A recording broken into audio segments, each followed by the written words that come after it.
1986, Kenny Booker was an unknown Soul Train dancer. Very unknown. But after a chance meeting with the bodyguard of boy band Trailblazers' New Edition, his life would change. Kenny's barrage of fleet footwork and manic pelvic thrust would jam up the dance floors in LA night spots, with onlookers trying to catch a peek at his latest moves. This reputation led him to be thrust into the limelight and known the world over as Cannon-Jamm.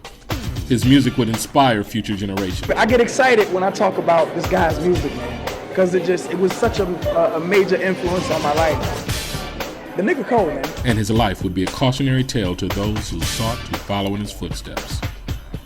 This is a true Hollywood story. The dream of being one of from life's ambition was to be a star.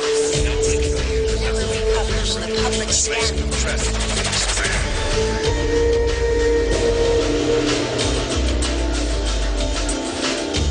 At the suggestion of Arvid Campbell, aka Taheem Muhammad, Kenny Booker moved from North Carolina to Los Angeles.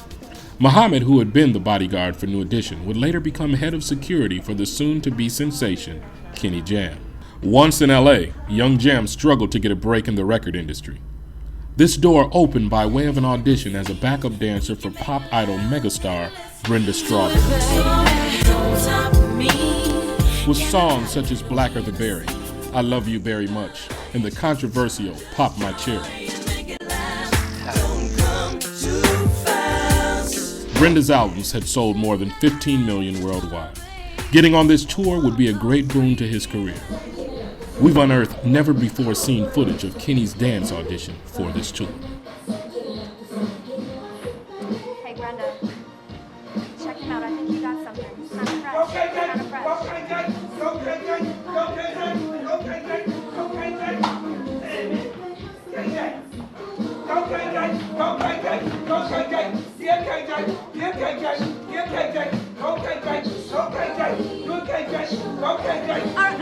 Stop the music. Stop the music. Stop the music. Whoa. I mean, I didn't know he was doing the KK. Over there. Something is missing. Missing? What are you missing? Yeah, give him the glasses to see he can't dance. You're right. Go KJ! Go KJ! Go KJ! Go KJ!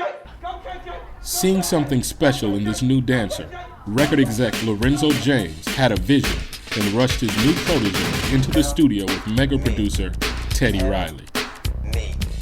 Cannon-Jamm was one of the hottest singers.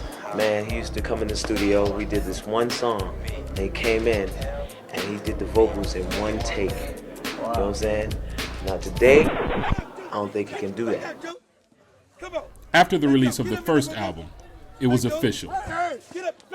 Cannon-Jamm had a hit, and Cannon-Jamm was a star.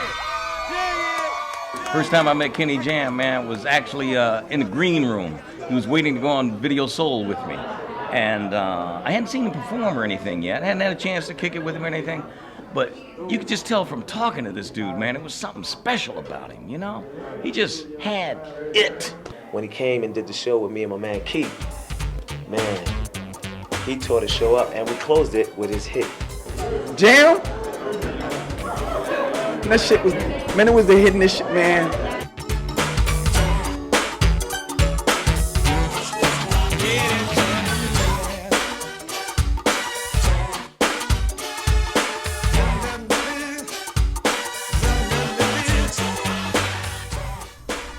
His face was everywhere.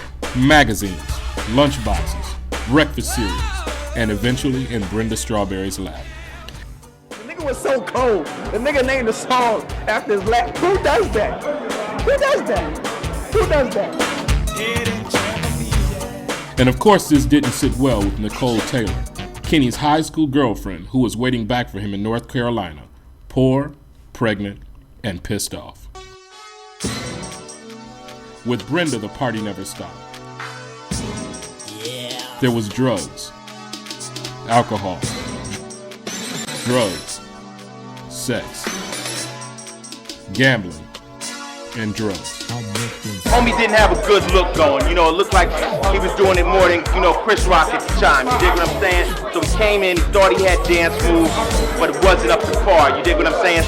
After 2 new failed albums, a hardcore gangster dud, and a crossover pop flop, Kenny was dropped by the label, and his Hollywood VIP card revoked. Homie started flipping, acting like we should have known who he was or something like that. But truthfully, niggas didn't really care. With no label, no fame, no money, there was no Brenda. Cannon-Jamm had hit the skids. Last time I spoke to him, he was asking me for some dough. So it was like, yo, can I borrow 10 grand? I'm like, 10 grand? He said, man, I'm just trying to keep my notes going. I got a brownstone here, and I'm trying to keep the note going. Well, I don't know why he only had 1 hit, man. I mean, that happens to so many of them. I mean, far more of these artists have 1 hit than those that have 20. Cannon-Jamm cracked out probably right about now. Within the span of 19 months, Cannon-Jamm had gone from a random pick on Soul Train to an R&B icon to virtual obscurity as a tainted reference of the New Jack Swing era.